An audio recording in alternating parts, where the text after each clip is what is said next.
alaihissalam adalah kaum yang pertama kali menyembah berhala dari bangsa Arab, dan pertama kali menyembah berhala dari keturunannya Nabi Nuh alaihissalam. Allah Subhanahu wa ta'ala berfirman dalam surah Al-Ahqaf, "Wazkur akha 'adin iz anjara qaumahu bil ahqaf."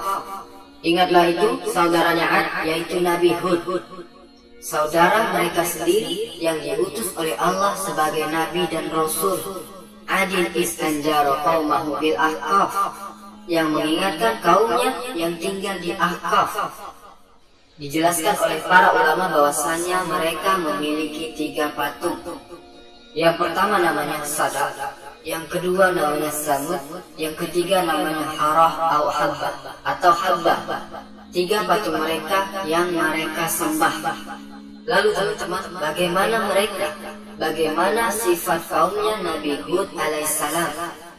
Yang pertama yang kita tahu, kaum Hud alaihissalam, kaum Ad ini orangnya besar-besar. Kita ini besarnya sama kayak kepala mereka. Jadi kita kalau berdiri sama kayak kepala mereka besarnya. Sama Allah dikasih kekuatan yang sangat besar. Makanya Nabi Hud alaihissalam mengatakan kepada mereka yang Allah Subhanahu wa ta'ala firmankan kepada kita, "Wazkuru iz ja'alakum khulafa'a min ba'di qaumi Nuh." Ingat kata Nabi Hud, engkau diberi kekuasaan di muka bumi setelah Nabi Nuh alaihissalam. "Wajadakum fil khalqi bastah." Dan Allah tambahkan kalian kekuatan dalam penciptaan kalian. Allah kasih mereka kekuatan. Allah kasih mereka badan yang sangat besar. Allah kasih kalian kekuatan, jangan kalian jadikan kekuatan ini kalian gunakan untuk kesyirikan kepada Allah Subhanahu wa ta'ala. Itu yang diingatkan Nabi Hud kepada mereka, yang mana mereka menciptakan, membuat, mengukir gunung-gunung. Gunung itu sama mereka diukir, dibuat mainan, iseng-iseng. Dan saking kuatnya mereka, allati lam yukhlaq misluha fil bilad. Allah sampai kasih sifat, tidak pernah ada orang di muka bumi yang membuat hal seperti itu. Dan juga Allah Subhanahu wa ta'ala menjelaskan sifat mereka yang sombong. Fa'amma 'adun fastakbaru fil ardi bi khairil haq. Adapun Ad, mereka berbuat sombong di atas muka bumi. Wa qalu man asadu minna quwwah. Dan mereka mengatakan, siapa yang lebih kuat dari kami? Katanya mereka, saking sombongnya mereka berbuat syirik kepada Allah Subhanahu wa ta'ala. Mereka sombong kepada kaumnya. Mereka merasa mereka paling kuat di muka bumi. Maka Allah Subhanahu wa ta'ala tidak tinggal diam. Cerita yang sama, skenario yang sama, Allah Subhanahu wa ta'ala utus seorang rasul untuk mendakwahkan para musyrikin. Sama seperti nabi-nabi yang lain. Nabi Hud membawa pesan dari Allah Subhanahu wa ta'ala. Pesannya sama, mengajak kaumnya untuk kembali beribadah kepada Allah Subhanahu wa ta'ala. La syarikalah, dan tidak menyekutukan Allah Subhanahu wa ta'ala dengan yang lain. Maka teman-teman, apa yang dikatakan oleh kaumnya kepada Nabi Hud alaihissalam? Yang pertama persis sama seperti apa yang dikatakan kaum Nabi Nuh kepada Nuh alaihissalam. Dituduh sebagai orang bodoh. Inna lanaraka fi safahatin. Wahai Hud, kami melihat kamu di atas kebodohan. Kami melihat kamu itu hanyalah seseorang yang bodoh. Dijawab sama Nabi Hud alaihissalam, ya qaumi, laisa bisafahatun. Wahai kaumku, saya ini bukan bodoh. Walakinni rasulun mirabbil alamin. Tetapi aku itu adalah utusan dari Allah, Tuhan semesta alam. Ubalighukum risalati Rabbi wa ana lakum nasihun amin. Aku sampaikan kepada kalian surat risalah dari Allah Subhanahu wa ta'ala. Dan saya bagi kalian atau aku bagi kalian adalah orang yang amanah. Saya sampaikan amanah ini dari Allah Subhanahu wa ta'ala kepada kalian. Itu tuduhan yang pertama yang disampaikan oleh kaumnya Nabi Hud kepada Hud alaihissalam. Tuduhan berikutnya seperti biasa dibilang pembohong. Wa inna lanazunnuka minal kazibin.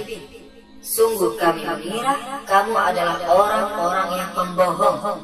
Dan mereka mengatakan tidaklah Hud adalah orang yang mengada-ngada, bawa-bawa nama Allah, sedangkan dia itu pembohong. Itu yang dikatakan oleh kaumnya Nabi Hud alaihissalam kepada Nabi Hud alaihissalam. Dan yang selanjutnya, tidak cukup bodoh, tidak cukup pembohong, ditambah lagi sama mereka dituduh sebagai orang gila. Mereka mengatakan, inna qulu illa taraka ba'du alihatina bisu. Hud, sepertinya ini patung-patung kami itu membuat kamu gila. Ditakut-takuti Nabi Hud alaihissalam, seolah-olah patung-patung ini bisa bikin orang gila. Patung-patungnya balas dendam kepada Nabi Hud, karena Nabi Hud tidak meridai kaumnya untuk menyembah mereka. Patungnya marah dan bikin Nabi Hud menjadi gila. Tapi kita lihat jawaban seseorang yang bertauhid kepada Allah Subhanahu wa Ta'ala. Nabi Hud alaihissalam mengatakan, min dunihi fakiduni jami'an summa la tunzirun. Silahkan kalian berkumpul semua, bikin makar untukku, saya tidak takut. Silahkan bikin, saya tidak takut sama ini patung-patung kalian. Dijawab lagi oleh Nabi Hud, inni tawakkaltu 'alallahi rabbi wa rabbikum. Saya sungguh bertawakal kepada Allah Subhanahu wa Ta'ala, Tuhanku dan Tuhan kalian. Saya tidak takut. Silahkan kalian bikin makar, bikin tipu daya, mau goda saya, silahkan. Saya tidak pernah takut, kata Nabi Hud alaihissalam. Mereka mengatakan kepada Nabi Hud alaihissalam, aya'idukum annakum iza mittum wa kuntum turaban wa 'idzaman anakum mukhrajun. Apakah kalian dijanjikan jika kalian mati dan kalian menjadi tanah dan kalian berubah menjadi tulang belulang, anakum mukhrajun, terus kalian dibangkitkan kembali? Katanya mereka, hayhata lima tu'anun. Hayhata itu istilahnya tidak masuk akal. Apa yang telah dijanjikan kepada kalian ini hari kebangkitan tidak masuk akal, tidak mungkin terjadi, kata mereka. In hiya illa hayatun dunya namutu wa nahya wa ma nahnu bimab'utsin. Tidaklah ini hanya kehidupan dunia. Kalau kita tidak hidup ya kita mati. Tidak ada nanti hari kebangkitan. Ini yang dikatakan mereka. Lalu selanjutnya mereka itu mokong, dikasih tahu tidak mau, sudah salah tapi mokong. Mereka mengatakan sama alaina awa'ata am la takun min minal waizin. Hud, kamu mau kasih tahu kita, tidak mau kasih tahu kita, tidak ada gunanya. Kita tidak bakalan ikut. Lalu teman-teman, mereka berbohong, mereka mengatakan, ya Hud, majitana bibayinatin wa manahnu bitariki alihatina. Hud, kamu itu belum mendatangkan bukti bahwasanya engkau itu seorang nabi dan rasul. Karena dari itu kami tidak akan meninggalkan peribadatan kepada patung-patung kami. Itu yang dilancarkan kepada Nabi Hud alaihissalam. Ya qaumi, wahai kaumku, udah dihina, tapi tetap wahai kaumku, saudaranya. Terus Nabi Hud mengajak mereka, bertakwalah kalian kepada siapa yang telah membukakan kepada kalian apa yang kalian ketahui sekarang. Kalian bisa mengukir, kalian bikin ini, bikin itu semua dari Allah. Itu pemberian Allah Subhanahu wa Ta'ala yang ngasih kalian kenikmatan. Dan anak-anak itu semua dari Allah Subhanahu wa Ta'ala. Wa jannatin wa uyun.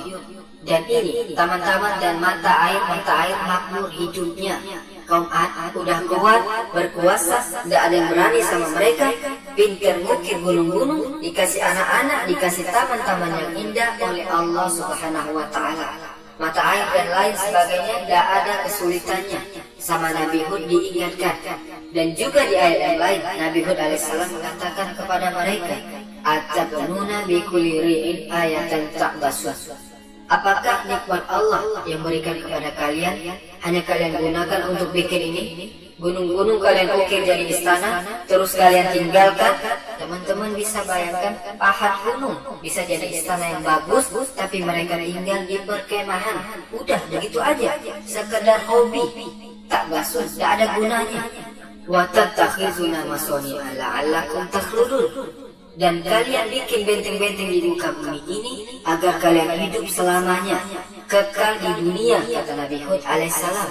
Wa iza batostum jabarun. Dan kalau kalian marah sama orang, kalian menyiksanya dan kalian siksa secara kejam. Fattaqullaha wa atiun. Kata Nabi Hud, bertakwalah kepada Allah dan taatlah kepadaku. Kalau bukan karena Allah, kalian tidak tahu apa-apa. Bodoh. Kepintaran itu dari Allah, teman-teman. Inni akhafu alaikum azab yaumin azim. Sungguh aku takut akan datang kepada kalian azab di suatu hari yang sangat pedih azabnya. Yang selanjutnya Nabi Hud mengatakan kepada mereka, ilaihi yursilis sama'a alaikum midrara wa yuzidkum quwwatan illa quwwatikum. Karena sungguh Allah yang mengirimkan hujan kepada kalian, dan Allah yang memberikan kalian kekuatan. Syukuri nikmat ini, maksudnya Nabi Hud. Apakah ini semua Allah berikan semua kepada kalian, terus kalian tidak mau beribadah kepada Allah? Yang ngasih itu bukan patung, tapi Allah. Lalu Nabi Hud yang terakhir memberi mereka rasa takut, mengancam mereka. Qala qad waqa'a 'alaikum min rabbikum rijsun wa ghadab. Sudah didakwa hendak mau, sudah semakin hari semakin jadi. Akhirnya buka omongan Nabi Hud alaihissalam. Allah telah marah kepada kalian. Allah murka. Atujadilunani fi asma'in sammatumuha antum wa aba'ukum ma nazalallahu biha min sultan. Apakah kalian setiap hari berdebat melawanku tentang patung-patung ini yang kalian sendiri yang kasih nama, terus kalian sembah itu patung? Itu bukan Tuhan. Itu patung yang kalian bikin. Kalian yang kasih nama, terus kalian bilang itu Tuhan. Terus kalian bawa-bawa itu kepadaku. Sudah, tidak usah banyak omong. Allah sudah marah kepada kalian. Itu pun tidak berhasil. Diancam tidak takut. Karena apa? Mereka sombong. Mereka merasa mereka paling kuat. Maka teman-teman, apa yang diberikan Allah kepada mereka? Pelan-pelan. Seperti ceritanya kaum Nabi Nuh alaihissalam. Apakah langsung saat Nabi Nuh angkat habiskan mereka semua ya Allah, langsung datang banjir besar? Tidak. Allah subhanahu wa ta'ala mengirimkan kepada mereka kekeringan. Tidak ada satu tetes pun air yang turun dari langit selama 3 tahun. Bayangkan 3 tahun tidak ada hujan turun dari atas langit. Dikatakan oleh mereka bahwa pertaniannya hancur semua, mati semua, tidak ada yang bisa tumbuh. Anak-anak kecil banyak yang mati, kekeringan tidak punya air. Yang tua-tua pun banyak yang mati. Seperti biasa, dikatakan mereka ini kaum Ad ini, kalau mereka ada masalah, kalau mereka mau minta hujan, mereka itu minta kepada Allah subhanahu wa ta'ala. Subhanallah. Barusan nantang, baru dikasih hujan 3 tahun, udah mutus orang untuk berdoa meminta kepada Allah subhanahu wa ta'ala. Diceritakan oleh Ibnu Ishaq, yang mana ini ceritanya diambil dari Israiliyat, kisahnya Bani Israel, yang mana kita tahu tidak apa-apa untuk menceritakan kisah Bani Israel. Saat mereka semua semakin kufur, tidak mau beriman, Allah kirimkan kepada mereka kekeringan. Tidak ada hujan turun selama 3 tahun.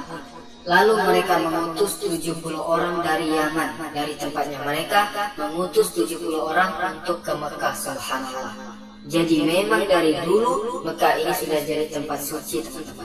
Mereka kirim 70 orang untuk berangkat ke Mekah untuk berdoa minta kepada Allah agar kaum Ad diturunkan hujan.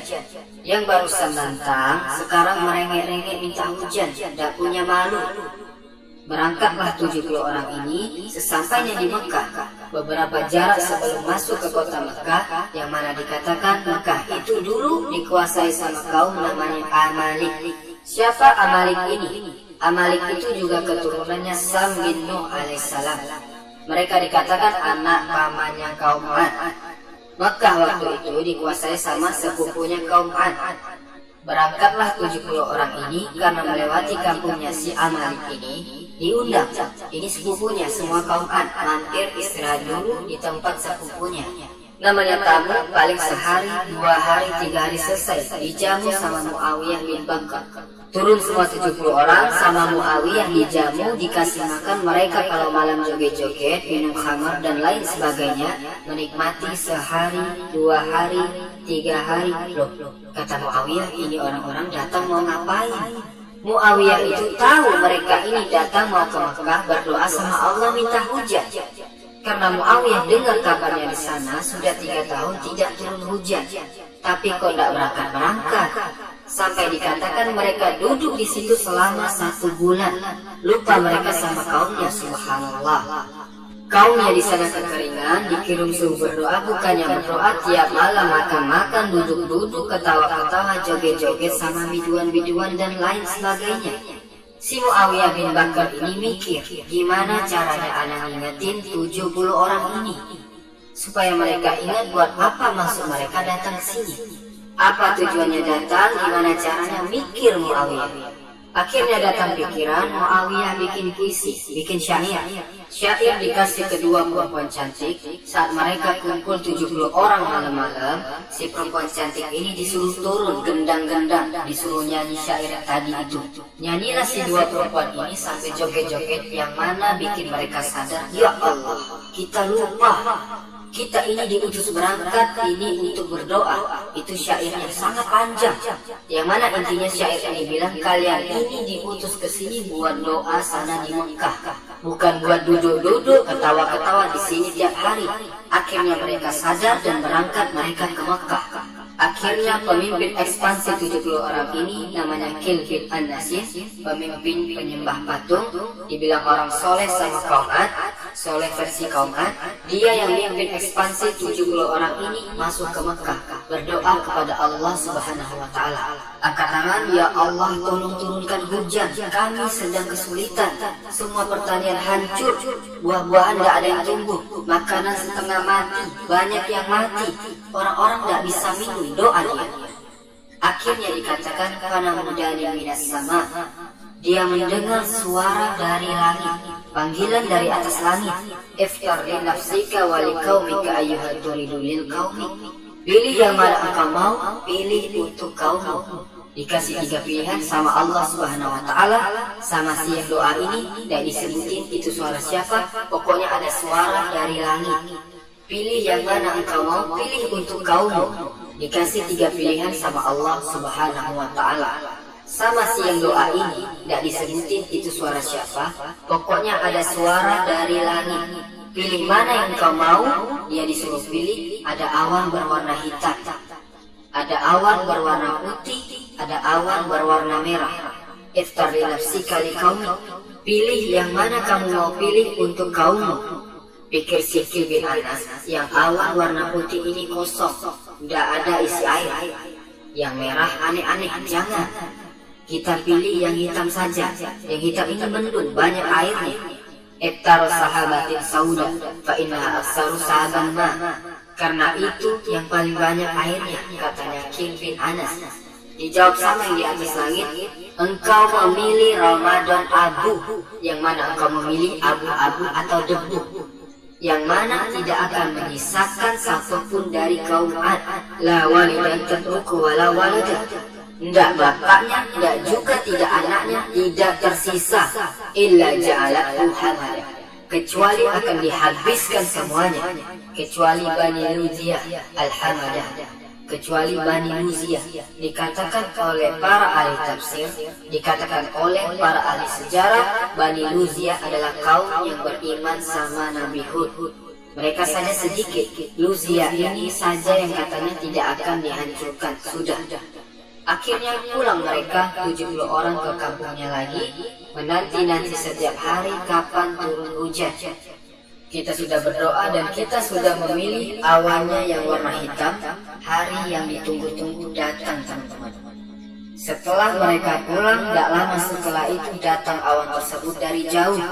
Apa yang dikatakan oleh mereka? Haza'aridun mumtiruna, haza'aridun. Qalu haza'aridun mumtiruna. Ini yang sebentar lagi akan menghujani kita sudah datang. Mereka tidak tahu itu adalah azab Allah Subhanahu wa Ta'ala. Mereka tidak pernah tahu wa ma ya'lamu junuda rabbika illahu, dan tidaklah ada yang tahu tentara-tentaranya Allah kecuali Allah Subhanahu wa Ta'ala. Tentaranya Allah itu kalau Allah mau menghancurkan satu kaum gampang, teman-teman. Dan kita tidak tahu apa yang Allah kirimkan kepada satu kaum tersebut. Sekarang Allah mengirimkan tentaranya, yang mana mereka tidak tahu siapa itu tentara yang akan menghancurkan mereka semua. Qalu haza'aridun mumtiruna, dijawab oleh Allah Subhanahu wa Ta'ala, bal huwa mastajaltum bih, Kata Allah, itu azab yang kalian ingin cepat-cepat segerakan, yang kalian tantang Hud ini sekarang sudah datang. Ini yang kalian tantang kepada Hud, angin yang sangat keras yang di dalamnya terdapat azab yang sangat pedih. Tudammiru kulla syai'in bi amri rabbiha, menghancurkan semuanya atas izin Allah Subhanahu wa taala.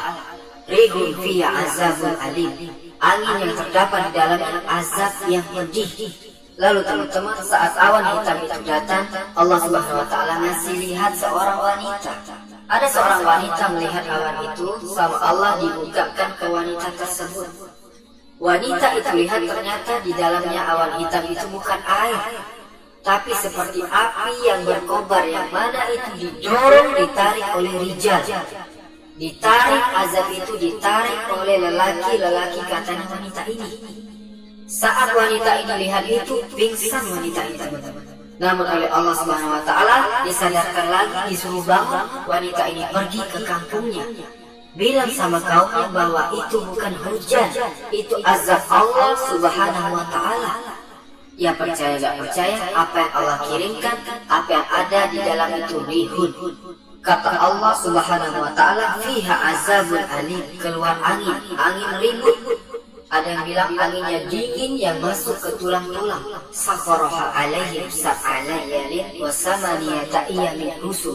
Angin itu, teman-teman, menghancurkan mereka, mengangkat mereka tinggi, terus dibantingkan ke muka bumi. Kepalanya dibantingkan ke muka bumi.